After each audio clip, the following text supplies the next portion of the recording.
Ngayon naman mga ka-fixit, gagawin naman natin uphill start, not using the handbrake.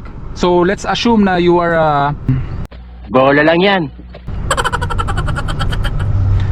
let's assume na meron ka ng kasanayan sa pagmamaneho mga ka-fixit at kayang-kaya mo nang gawin gas then clutch method, na ang gamit mo lamang ay iyong foot brake mga ka-fixit, na nag-uphill start tayo na hindi na tayo gagamit ng handbrake. So gawin natin yan mga ka-fixit, gas then clutch method without using the handbrake, foot brake lamang mga ka-fixit. Okay, clutch all the way down, first gear, proceed tayo dito sa spiral ramp na ito. Wala naman tayong kasunod. So let's assume na napahinto tayo dito dahil huminto yung sasakyan na nasa unahan. Okay, so first gear pa rin tayo, gas then clutch method. Yan. So makaka-proceed tayo mga ka-fixit. Ulitin ulit natin, hinto tayo dito.